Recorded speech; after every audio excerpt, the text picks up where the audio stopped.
Hello, YouTube. I hope you're doing great. This is the Mind Over Finger podcast, episode 199. So close to 200. I have a fantastic guest for you today. None other than Rob Knopper, percussionist with the Metropolitan Opera in New York, and the brilliant mind behind Audition Hacker. In our conversation, Rob shares everything about how he came up with his process to untangle this entire audition process. He actually shares the entire process with us mostly, and he talks about how to record yourself to get maximum results, among other things. So I hope you really enjoy the episode. And before I pass the mic on to Rob, I want to remind you that the Music Mastery Experience is now open for enrollment. What is the Music Mastery Experience, you ask me? Well, I'm happy to tell you. This is my group coaching program where you're going to learn everything that you need to perform optimally on stage and in life. Inside the Music Mastery Experience, you learn everything you need to practice and perform at your best time and time again, and all of the tools to feel confident in any areas of your life. So if you're feeling stuck, if you feel like you're at a turning point in your career and you're just not sure what to do next, if you really have no idea where to begin to move things forward, to build the life that you want, join the Music Mastery Experience. Everything you need is inside the program. Go to mindoverfinger.com for all of the information and book your free call with me so you and I can sit, talk about your problems, talk about your stumbling blocks, untangle them, and create a strategy for you to create exactly the life that you want. All of this is at mindoverfinger.com. Don't wait, book your call today. Can't wait to see you inside. All right, enjoy the show and talk to you soon. Rob Knopper, so great to have you on the show. Thank you so much for having me. I appreciate it. Rob, before I started recording, I was telling you that this was a long time coming. I've been following you for a long time. You have such an interesting journey to winning the position where you are right now, and you have contributed so much with fantastic content for all musicians to hone in on their craft. I would love for my audience to hear your journey in your own words. So please share with us how that unfolded for you. Yeah. Oh, you mean the journey of like me as a musician or me as like making stuff for online? Maybe you Yeah. as a musician with a hint Yeah. of anything that was peppered in along the way. Sounds good. Yeah. Um, cool. Well, I started as a rock drummer, and I was really into progressive rock from the 70s and heavy metal back when I was like in middle school, high school. I had the biggest bass drum that you could buy for a drum set. That was the cheapest version of it, like 24 inches. And I had a double bass drum pedal, and I had these friends who held their guitars all the way down at their knees so that they could like lean over and look super cool doing it. Um, and at a certain point, I went to a couple camps in Michigan where I grew up, and Blue Lake Fine Arts Camp, and then Interlochen, where I realized that there was a pathway to being able to play cool music while also having a stable life, and you could do it through this kind of fair, relatively fair, um, you know, uh, job search method of the audition. So that was very attractive to me because um, I'm somebody who like I love strategizing and working on a project alone by myself, and like whether that's like spending hours and weeks and months like figuring out how to master a computer game, or like now, like, obsessing over photography and the details of all the buttons on a camera and all the specs and everything. I'm an obsessive person, so I knew when I found that like I love music, I can obsess over percussion, I could break this audition project down into all its little parts, and I could like, bite off every little mini project one at a time until I like, you know, and I could do this all like myself in a practice room. I thought that was pretty cool. So I pursued it. I started pursuing it in high school. And between my junior year of high school, when I took the Ann Arbor Symphony audition, and 9 years later, when I took the Met audition, that was a 9 year journey of auditions. And and then basically along the way, I felt like I did things very systematically and thoughtfully and experimentally and obsessively. And so I figured if there are other people out there, after I won my job, I was like, if there's other people out there who are going through the same kind of struggles, because it also is very difficult and there's a lot of rejection as a part of auditioning, um, that I would love to be able to like put these answers that I found through so much work into easily consumable like pieces of resources. And then I can't solve everyone's problems, but I can at least like hand over all the helpful answers that I found, and that will make the problems that others are having like just slightly easier. Then that's what I kind of have been doing ever since then. You've been doing it brilliantly. And it's what you said, a 9-year process. What you've learned along the journey, someone else would have to go through 9 years of their own experiments to Right. come to the same or similar conclusions and develop their own system. Hmm.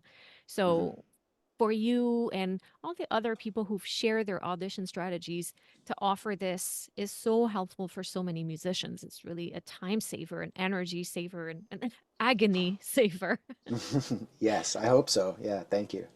Do you want to talk to us a little bit about that? How you prepare for auditions? And you have Yeah. amazing programs online that the the listeners could definitely go look up and sign up for. Absolutely. Hmm. But if you're to give us a little hint.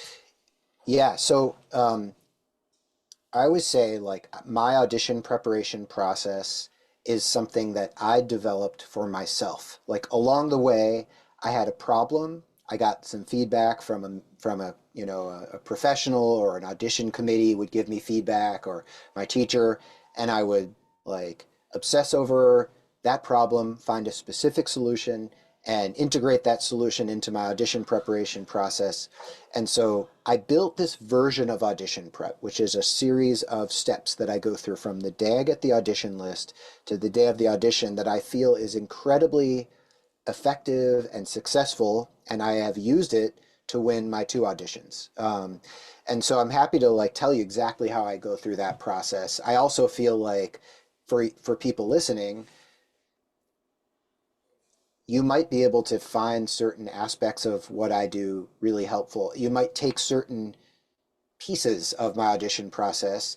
Rarely would somebody just copy and paste this process and do it exactly how I do it, because like you have your own brain, you're wired, you have your own set of strengths and weaknesses, etc. So you're going to have to find your own audition preparation process. But the way I have found over those years to be successful is I kind of have these like major phases of work. So I start off by completely getting organized. I call this phase zero. So it starts before I get into the practice room. It means getting my schedule set up. So I figure out my entire daily schedule, that everything I'm going to do between now and the audition, and every day, like for instance, I have to self-record, Bartok Miraculous Mandarin on like April 30th, and on May 1st, I'm going to learn the notes of like Beethoven 9 or whatever it is. So I have this whole schedule, and I also do all of my excerpt research Mm. before I start practicing. So I want to figure out how the excerpts go, and I want to not just figure out how they go, but like really build an authoritative level of knowledge about them. So if I'm studying, 10 recordings of the same excerpt, and really listening actively, taking notes, averaging out the tempos, what I'm doing is I'm installing like a deep understanding of the range of ways that it could be interpreted, so that I can choose one way that is most likely to be accepted by the committee. Mm. Um, once I have that set up, then I go into what I call phase one, my note learning process. So I do this process to everything. Every note on the list goes through my note learning system, which I do things in a very specific way. I don't slow practice. I do I do repetitive, like at tempo practice, starting in very small chunks.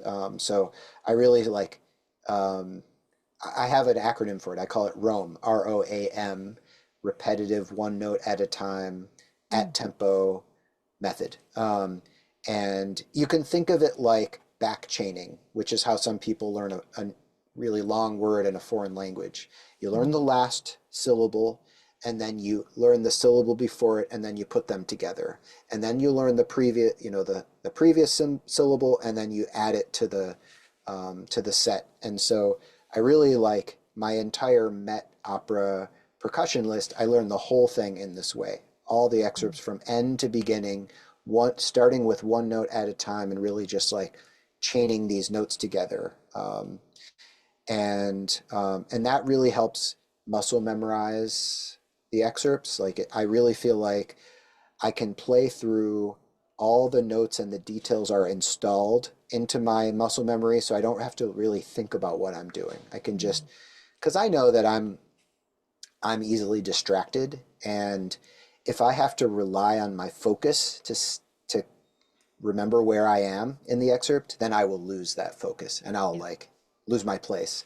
But if I can install it in my muscle memory, then I can, what's going to happen anyway, which is I'm going to get distracted and think about like, oh, the hot dog stand outside the hall where I'm going to go after the audition. And then I realize, oh, what measure was I in? 4 or 6. And then, but my hands have kept going through the distraction because of this strategy of no learning. So after I'm done with that, then I do this major self-recording process. And to me, that I call that phase two.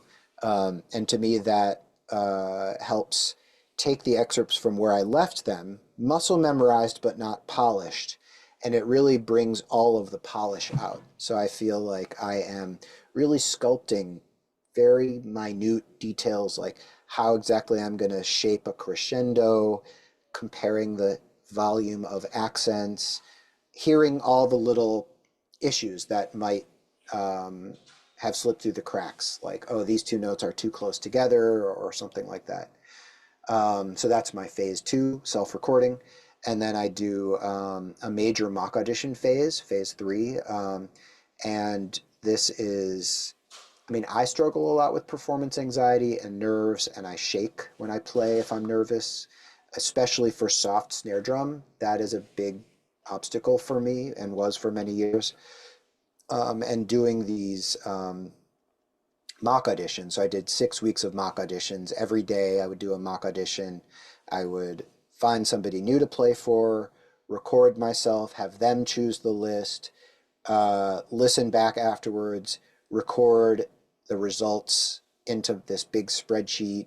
I would give myself a numerical score and I'd write down their feedback, and it would really help me prioritize what things are generally at a higher level and what things are still coming through at a lower level, and it would help me prioritize my attention and time, extra time, to solving whatever remaining red flags the committee might hear. And then and that's really the prep. And then I would show up to the audition, really thinking about it. Every audition would be like an experiment. So the hard work happens in the prep. Yeah. The anxiety should happen in the prep. The deep thinking, the experimentation, like everything happens in the prep. And then coming to the audition day is just uh, observing the results. It's just collecting data.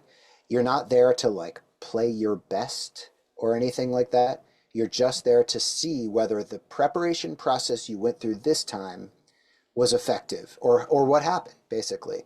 You're just like, it's just like completing the last step. And so I record the audition, and I might play it the very best version or the very worst version.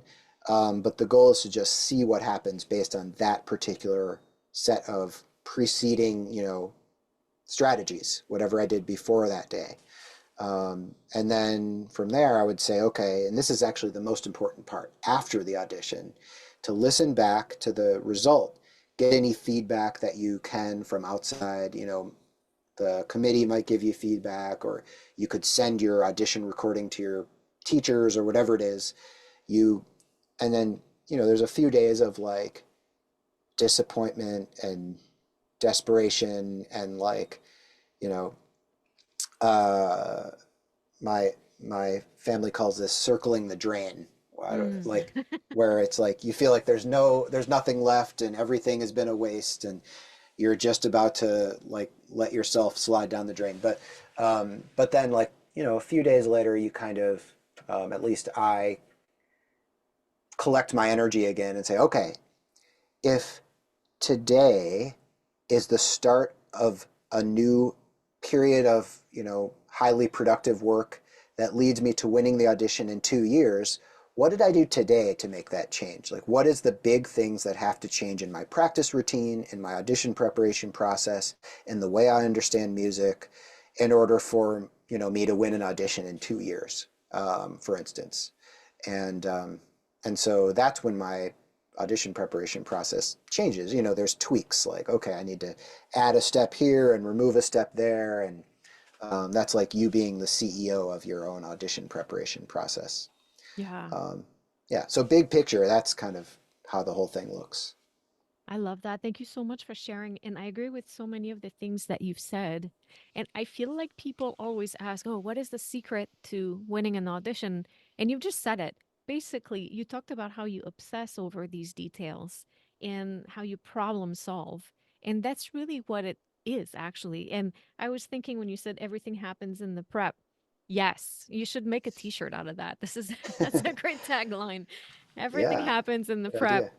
not just in music, actually, in everything. But I agree with that so much. And that is what it is really is, decide what it is that you're going to do, then listen well and Mm. obsess over the details and problem solve. And then another thing that you highlighted was to have that flexibility of adjusting, I mean, course correcting along the way, but also adjusting to the circumstances of each different auditions. So yeah, audition success secrets in a nutshell. Yeah, yeah, exactly. You talked about performance anxiety, and I know that so many people will relate with what you shared. What are those strategies that you use to deal with performance anxiety? Hmm. Yeah, well, I think everybody experiences uh, very unique symptoms of performance anxiety. Some people, like I, shake when I play. Some people have shortness of breath. Some people have sweaty hands. Some people have dry mouth, especially wind players. Like you tend to have a range of symptoms, but the ones that are most impactful are the ones that affect the actual playing. Yeah. So they're the focus. Um, For me, I tense up. Oh, yes, totally. Yeah. And we could talk about that one specifically, but um, I mean, the shaking is from the tension. If you Mm, tense up, then the shaking kind of is like the result of that. And so I'm very like left brain person. I like to think of things in kind of a project management way. So I also like to think of performance anxiety and nerves in that way. So um, I don't I think a lot of the results of this project are of my approach of nerves are like, mindset and different things. But in the end, the the um, the structure of pursuing, improved relationship with performance anxiety and nerves is very black and white to me. So I kind of break nerves up into two categories. There's the causes of nerves and there's the symptoms of nerves. So the causes are things like, what are you worried are going to happen in the audition? Are you worried that the committee is not going to accept your interpretation? Are you worried that you're going to lose your place in the music? I said those two because those are my big causes. I mean, people tend to say here, oh, the stakes are high, so I'm worried I'm going to lose.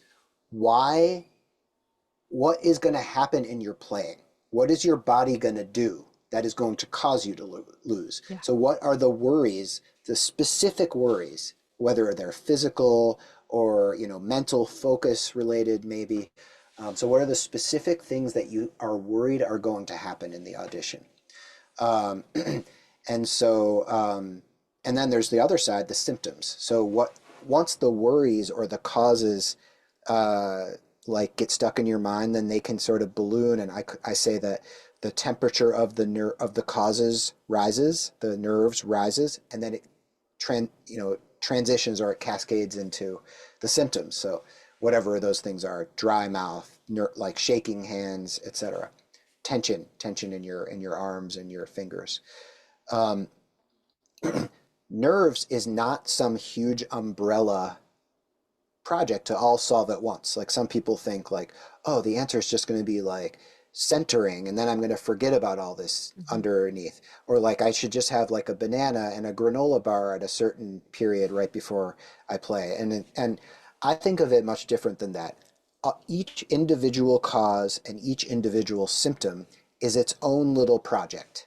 And the goal is to reduce or remove the impact of each one of them. And the answer to reducing or removing is there's going to be some tweak to your audition preparation process that will effectively reduce or remove each one. And your job, all you can do is brainstorm a solution for each one and test it out in your next audition. Um, so the causes are generally something that you can improve by changing the way you prepare the excerpts. So those two things I mentioned, um, I'm worried that the committee won't accept my interpretation, and I'm worried I'll get lost in the music. Those are both things that I don't change. I don't fix those on audition day. Like I fix those far earlier. So with the interpretation thing, it's because I am like a drum set player at heart, and like I'm much more comfortable listening to like um, System of a Down or Genesis or whatever than I am listening to Mozart and knowing how it should go. So when I'm playing Mozart, I don't feel confident that the committee will accept my interpretation. So to solve that cause, I needed to install, it's like an imposter syndrome, basically. Mm. Um, so to solve that cause, I needed to really go overboard with how I studied it, how I studied all the recordings. So I'd get all the recordings I could find and really try to analyze to like a microscopic level. How much does this bell player rise in volume here? Or how do they like slightly rubato to this downbeat? Or, all the little tiny observations I could make about how someone was playing. And then I would compare all the interpretations and say, well, I don't, I'm not a native Mozart speaker, but I can definitely pick an interpretation and pretend. Um, and and I know that based on my research, it's going to be authoritative enough. And so that was an area where I totally overhauled my excerpt research process. And that really helped solve this cause of nerves, this underlying cause. Now there's another cause and there's all these symptoms, but at least that particular cause was reduced or removed in terms of its impact on audition day. Um, so a similar thing with worried about getting lost in the music. I changed the way that I already explained it, how I actually learn the notes and muscle memorize the music. And then the symptoms are usually things that I try to work on desensitizing myself in mock auditions. Um, so I do a lot of inducing the symptoms that I expect. So if I'm going to shake, then I need to induce a loss of control of my fingers and my hands. So I do a lot of like push-ups right before playing a mock for somebody that I respected, and then going in and starting with a soft snare drum excerpt. Mm. And it's really hard. Like I was doing a lot of my mock auditions for New World while I was living in Michigan, and I would like go to U of M, University of Michigan. I wasn't a student. I would just take over a recital hall without asking anybody. So I was already feeling a little uncomfortable. I would pick out, I might ask somebody, but I'd pick out like sometimes I'd just like ask somebody walking down the hall, like, and I wouldn't even know. One time I saw Carol Yonch, the tuba player in the Philadelphia Orchestra, because she grew up in Michigan, but I was too scared to ask her. But I would just ask random people. And so it was a scary situation. And I had them go in the hall, sit in the audience, and I would say, okay, I'll be in 2 minutes and I'll play. And then I would go out in the hallway and I would like sprint down the hall, run down 2 flights of stairs where they have the musical instrument museum, and then I'd sprint back up, sprint all the way down the hall, and then I would just like walk in with my, when dancers finish their big number and you see them completely still, but then Mhm. if you're up close, you can see them like dripping sweat and like trying to hide the fact that they're breathing so heavy. Yeah. That's how I felt like I was in that moment. And that's how you're going to feel at the audition anyway. So you may as well start getting used to that 6 weeks ahead of time and really start to gain some control over it, because you will get better at anything you force yourself to experience. So if you can identify the specific ways you're going to feel nervous in the audition moment and start forcing yourself to experience those things or as close as possible, even if they're not exactly, like the kind of shaking you have when you do 30 push-ups is different from you're nervous on stage at the Detroit Symphony Orchestra or something, but it's not so different that it won't help you to induce as many different versions of that ahead of time. Um, and you really do start to feel more and more comfortable, like anything can get thrown at you and you're like a machine who can power through any kind of thought or negative self-talk or worry or whatever on audition day. Um, so so yeah, that's kind of that's my big picture, like project management approach to dealing with nerves. It's not, it shouldn't feel like this vague, uh, mystical thing where you have to find the right book and have the right mindset and have the right meditation before, maybe some of those things can really help you, but it should be more like, I've identified this like pile of 10 problems and I'm going to work on each one of them separately and experiment my way to, and you won't have solved all of them. Even the day you win your audition, they won't all be solved. You don't have to solve all of them. You just have to get better at some of them until you can play well enough to win. Yeah. Thanks for outlining it so clearly. Like you said, it doesn't have to be complicated. It's not easy. I always say that it's not Mm-hmm. easy, but it's not complicated. And what I love in what you said, I mean, I love so many things in what you said. One of the things I love in what you said is you must get the data. I always talk about get the data Yeah, and how right, right. um, pro- um, adversity training is not, it's not something that's random, right? You don't just run down the hallway for some random reason. You must know why you're doing it. Yeah. So get the data and then find a solution that targets precisely what is an issue for you. But I love that you also encourage people to go beyond this. What is the reason? So the Mm-hmm. like the symptoms, but the reason behind the symptom. That is so Right, important. exactly. Mm-hmm. And then I love how I think it might be surprising for some people to see the degree of intensity that sometimes we have to put ourselves through to be resilient when we step on stage and feel in control. There's Mm-hmm. another t-shirt, right? You'll get better at everything you force yourself to experience. I think Yeah. that's a Mm-hmm. fabulous, fabulous quote. Thank you. Yeah, well, we're filling up my wardrobe at this point, because I like the first one you mentioned. Everything happens in the preparation. Yeah. Um, yeah, Everything happens in the prep. Yeah, I agree with that yeah. so much. You just came out also with a great video about how to record ourselves. And I'm a Hmm. huge fan of this. So I'm going to encourage everyone listening to go on your website, all of your channels. I'm going to have the link in the show notes, all the links, Hmm. and to check out that video. Do you want to talk to us a little bit about that? Yeah, yeah, robknopper.com/self-recording. I I really love making these videos, and I really just don't have enough time to, but I've been working so hard on this one. And so I have, it's a set of three. There's the complete guide to self-recording, there's all the gear you need for self-recording, and then there's the step-by-step self-recording process. So, I mean, I mentioned that self-recording is a major step in my audition preparation process. It is phase two. My students and I, we all have our vocabulary is all on the same page. So I call it phase two. So it is uh,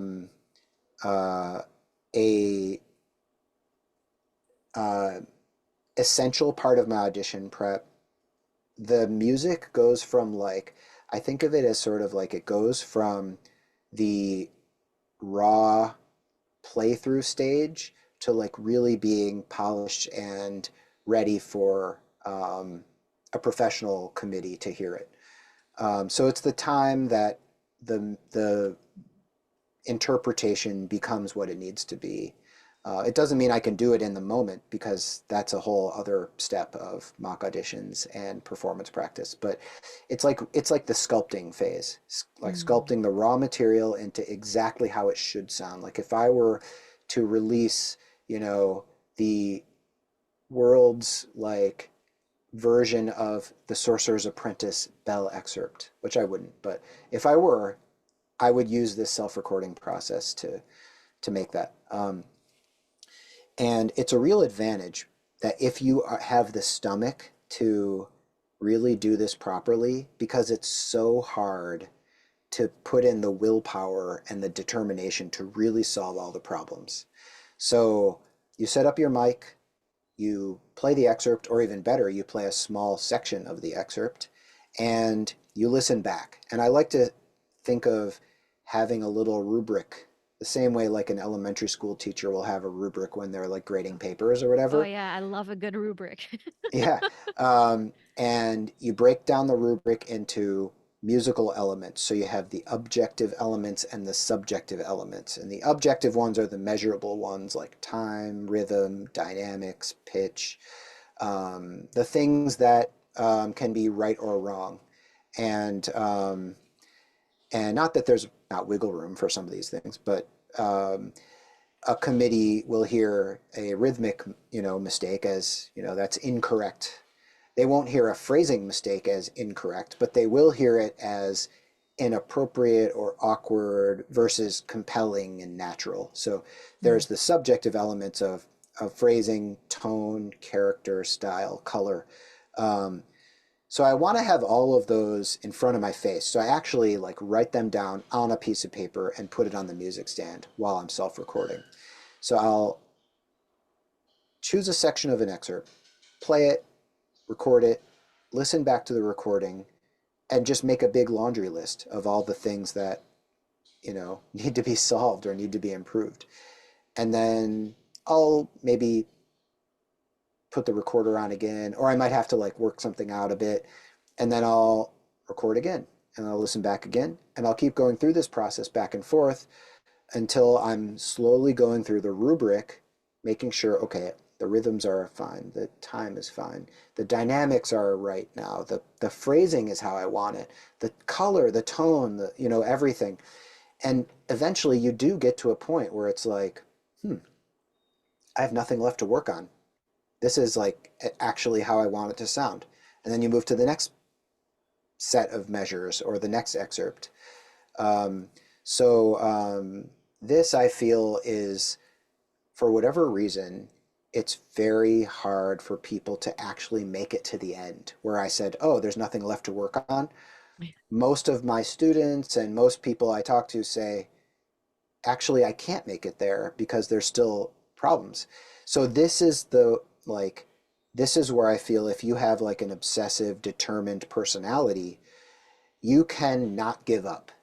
And even if you don't have that personality, just knowing the person who wins this audition is going to be the person who didn't give up on solving all the problems in their playing. And in the self-recording context is the perfect way to constantly be observing how you sound and making little improvements and not letting yourself move on until you've really dealt with this rubric, everything on the rubric. Does that make sense? Oh, so much. I'm Yes. trying to encapsulate it in like 3 minutes, but tell me if there's anything that, um, you know, is still confusing or whatever. No, I think that everything that you've shared so far, the clarity is something that's going to be so helpful for people listening because sometimes, we receive some vague concepts, but the level of specificity that you go into, I think is really helpful. I love the analogy to sculpting because painting, sculpting, writing, these type of art forms, it's very different than for us or all the other types of movement art like dance or athletes, for Mm, example, where we're in the doing. It's really our perception of what we're doing is warped by the action of doing it.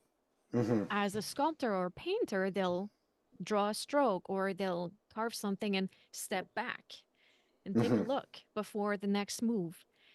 Right, And right. we're so lucky in comparison to musicians from past centuries that didn't have recording abilities to now have this chance of doing the same thing.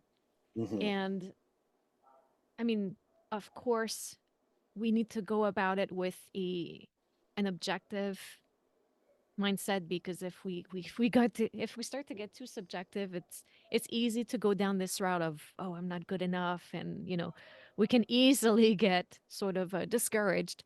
But when hmm we go about it with those qualities that you've mentioned so far, with problem solving, with just making things better, then it's a tool that is going to be such a differentiator between someone who uses it versus someone who doesn't. hmm And Right. your process is so clear. hmm Yeah. Um, Yeah, and like a lot of the musicians that I have worked with who then win their audition, this is a big thing that they've added, whether they've added it as the first time they've done self-recording, or sometimes they already do it and we talk about it and dig into it a little bit and they realize like I can be doing this so much more in depth and making so much more progress through the self-recording method that yeah, I mean if your listeners are hearing this and they're like thinking about why am I not able to do well in auditions, or why am I not able to make things as good as they need to be, look into this step of self-recording and Yeah. maybe imagine how could it be more effective, more in-depth, how can you use it to solve more problems, and just know Yeah. that most everyone who's coming to your next audition, like a huge majority, 80-90%, will not have done as intensive of self-recording as is needed or is possible. Yeah, I could not agree more. I remember a few years ago, I was preparing for a performance and I was very short on time with this difficult repertoire. And my motto was not one note unrecorded. Because I was so short on time, I couldn't afford to lose any time in the practice Right. room. And I Yeah. thought the best way to do this is to record hmm always and listen back so I know I'm getting the data. So I know Right. exactly what I'm doing. Not Yeah. one mistake gets passed by or unnoticed. And hmm it saved me so much time. But a lot of people think that listening, it means not working because you put your hmm instrument down for a second, when it's the opposite. It hmm really makes you listen differently. You identify all of the issues so much more quickly, hmm and then your brain is at work while you're listening, which is, mind over finger. It's a big thing for me. Right. Okay. I see what you mean. Yeah. So I just love everything that you're sharing. Rob, how about a round of rapid fire questions before I let you go? Sure. Um, that's one new question that I really like. Is there maybe a thought or a belief that really supports you in your work or your career? I think one thing that I realized at an important time in my own audition journey, and that I talk about a lot with my, the musicians I work with, is in music, it's easy to think about who you are as a musician as being like a list of the successful results you had, right? Whether Mm, you did well in an audition or what orchestra you've played with. And I've found that it is totally the wrong measurement of how you should think of yourself and even like what kind of musician you are. Who you are as a musician, your asset, the thing that is yours is not your list of resume line items. It's how you prepare music to play, whether it's in an audition or first rehearsal with an orchestra or whatever. Like that is the most important part about you. Who, like, what are the steps that you've found for yourself to get music from where someone's handing you the sheet music or sending it to you over email to showing up that day and being able to play it? So for me, I feel very thankful that I found that I put so much time into and found a version of music preparation that is really effective. And it doesn't really matter, it itself like resulted in my audition wins, but it's more important than my audition wins because the music preparation process itself, which is my asset, it's like my business card. It's like what I it's like the productivity or the result of all my work is Mhm. something that I could then use on other auditions or when showing up at some other orchestra to sub or whatever. Um, so I'm on this like, crusade to like help people try to realize like who you are shouldn't be measured by the result or the rejection of this last audition or your successful results or where you've performed, who you've performed with. It's how effective is your preparation process. And the way that you get that to be better is through experimentation and, testing different like possible methods and finding, prioritizing and making your scheduling process better and all the things that you can do through creativity and hard work rather than what you can't really have a result or a major impact on, which is what people decide to vote in an audition Yeah. or who decides to call you. So your who you are is your audition preparation process or your music preparation process. That's your asset. That's the thing that you can build over time. And that's what I think people should spend their time doing. Beautifully put. I'm not going to ask about a favorite tool in the practice room. I think probably a recording device, right? Yeah. What are some skills that you think young musicians studying today should acquire in addition to learning to play their instruments? Well, you know that thing about nerves and performance anxiety that I mentioned? I think that balloons in importance because we start working on it late. Like, I mean, when I was growing up as a musician, I felt a little bit of nerves, but I never had the pressure of like my job is on the line. So I never felt all this extremely, severe shaking in my hands until like college and beyond. So um, I think, and I also never experienced advice or teaching about how to deal with performance anxiety. So even if I started to feel it, you know, it still wasn't like, I think I felt like people would say, "Oh, you'll grow out of it. You'll get more confident," um, and it doesn't. It's not something that I grew out of. I had to actually solve it.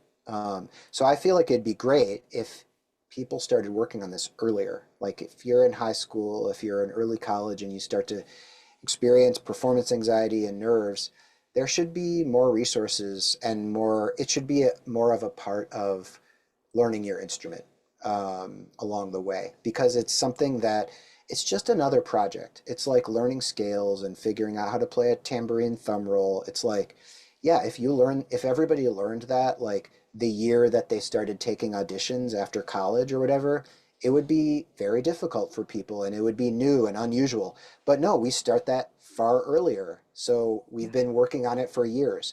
And performance anxiety and nerves, it's the same way. If you had been working on it for years, you would have found ways, all sorts of ways to make great progress on it.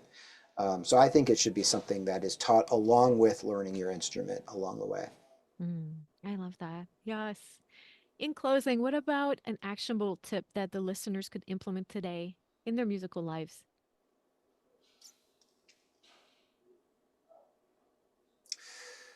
Um, an actionable tip. Oh, I think one thing that people could do is um, because I think a lot of musicians, they don't think about the bird's eye view of what does their audition preparation process look like. Like what are all the steps that should be a part of it? They kind of go to the practice room and they start practicing, Hmm. but they don't think about what are the what's the list of strategies that I should put the excerpts through. I think of it as an assembly line. Like the excerpts enter one side, they hit this station, and then they hit the next station, and then they hit the next station, and then the product is ready for release or whatever. So what are all of the stations of your audition preparation process, or even of your music preparation process? And I think people are constantly in just like what's next mode instead of what's the big picture mode. Mm. So I did a lot of list making and like big picture thinking about what does 3 months look like if I had that. You may not be able to exactly achieve the plan, but doing the plan at all will put you in the position of doing the right work a lot more often. So start to make lists of what are all the practice strategies that you could do in your audition prep. How is that going to break down over the days, the weeks, the months between now and the audition? And that to me makes yeah, bigger overall progress than maybe even any of the individual practice strategies inside of my audition prep. Hmm. Yeah, really great tip. Thank Rob, you. thank you so much for everything that you've shared today. I feel like this was a gold mine of information for anyone pursuing not only audition preparation, but any type of performance preparation or any type of projects at large. Mhm. So I can't thank you enough. I'm so happy we finally had a chance to connect like this. And please tell us one more time where everyone can find you. Oh, thank you. I really appreciate, being invited to talk to you and to be a part of this. Um, yeah. So people can find me at my website, which is just robknopper.com, Knopper, and I have like, different pages, an audition part of it and a percussion part. But yeah, and like it'll have a link to YouTube and everything like that. I just started doing more stuff on Instagram. I had been putting it off, and until like a week ago, my Instagram was only pictures of my daughter, which is great. But now I'm doing more audition prep stuff, and then I am like, I don't know when this is coming out, but I am like doing enrollment for our new program that is a year-long program called Inner Circle, and that will start happening in May. That enrollment process. So this may or may not come out before that, but if people are interested in like figuring out how to work on auditions together, then yeah, you'll find like links from the website and everything. That's fantastic. Rob, thank you so much again. Thank you, Renee. I really appreciate it.